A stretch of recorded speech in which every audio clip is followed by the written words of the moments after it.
चलते वो ईडी यानी इन्फोर्समेंट डायरेक्टोरेट के कस्टडी में है। ईडी इन्फोर्समेंट डायरेक्टोरेट एक domestic law enforcement and intelligence agency होती है जिसका काम या फिर जिम्मेदारी होती है इंडिया में इकोनॉमिक लॉ को लागू करना और इकोनॉमिक क्राइम्स से लड़ना। पार्टी की एक राजनीतिक साजिश है।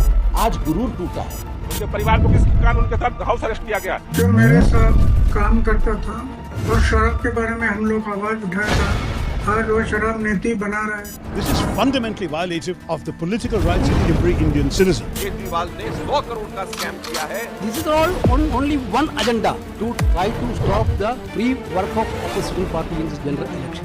2021 में दिल्ली में लिकर यानी कि दारू की सेल के लिए एक नई पॉलिसी बनी। इस पॉलिसी को बनाते समय दिल्ली की सरकार ने कहा कि स्टेट गवर्नमेंट को दारू नहीं बेचनी चाहिए, के बजाय ये चीज़ पूरी तरह प्राइवेट होनी चाहिए और गवर्नमेंट को प्राइवेट प्लेयर्स को लाइसेंस देने चाहिए और उन लाइसेंस के बदले फीस चार्ज करनी चाहिए। दिल्ली को 32 जोन्स यानी कि क्षेत्रों में डिवाइड किया गया और हर जोन में 27 शॉप ओपन करने की परमिशन ली। ऐसा इसलिए करा ताकि पूरी दिल्ली में लिकर को इक्वली उपलब्ध कराया जा सके और इस चीज़ को दूर किया जा सके कि कहीं पर एक भी दुकान नहीं है और कहीं पर 10-10 दुकानें हैं। गवर्नमेंट जानती थी कि लिकर दिल्ली में कमाई का एक अच्छा जरिया बन सकता है और उससे आया रेवेन्यू कुछ इस तरह के कामों में स्पेंड किया जा सकता है। तो इस पॉलिसी का ऑब्जेक्टिव यानी कि उद्देश्य काफ़ी क्लियर था। पब्लिकली पूरे स्टेट में ऑफिशियल लिकर शॉप्स बना, लिकर की ब्लैक मार्केटिंग को रोकना, कंज्यूमर एक्सपीरियंस को इम्प्रूव करना, रेवेन्यू इंक्रीज करना। क्या आप जानते हैं दोस्तों, कई स्टेट्स का 15 से 30% रेवेन्यू केवल और केवल लिकर सेल्स से ही आता है। In the financial year Uttar Pradesh ने साल 2022 में 41,250 करोड़ केवल इसी चीज के थ्रू कमाए। यूपी लेकर पर एक स्पेशल ड्यूटी चार्ज करता है और इस पैसों का इस्तेमाल कुछ इस तरह के कामों में होता है।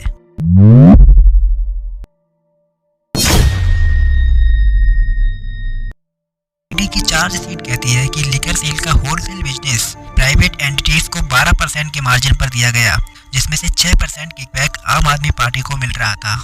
सीबीआई ने जो एफआईआर फाइल किया था उसमें 15 लोगों के नाम सामने आए। उसमें से एक है दिनेश अरोड़ा जो एक किकबैक यूज करते हैं। ईडी का कहना है कि बड़े बड़े रेस्टोरेंट ने 42 लाख के चेक्स पार्टी को दिए थे इलेक्शंस के लिए। अब तक इस केस में आम आदमी पार्टी के 4 मेंबर्स को हिरासत में लिया गया है, जिसमें अरविंद केजरीवाल तो है ही और साथ ही हैं farmer deputy CM Manish Sisodia, Rajya Sabha member Sanjay Singh और विजय नायर। एक्साइज पॉलिसी 2021-22 में लेकर कारोबारियों को गलत तरीके से फायदा पहुंचाना और उनसे 100 करोड़ की रिश्वत लेने का आरोप दिल्ली की आम आदमी पार्टी पर है। लेकर स्कैम से जुड़े मनी लॉन्ड्रिंग केस में अरविंद केजरीवाल को गिरफ्तार किया गया है। केजरीवाल जी तो 21 मार्च को हिरासत में आए हैं, लेकिन farmer deputy CM Manish Sisodia और राज्यसभा मेंबर संजय सिंह को तो इसी केस में पहले ही गिरफ्तार किया जा चुका था।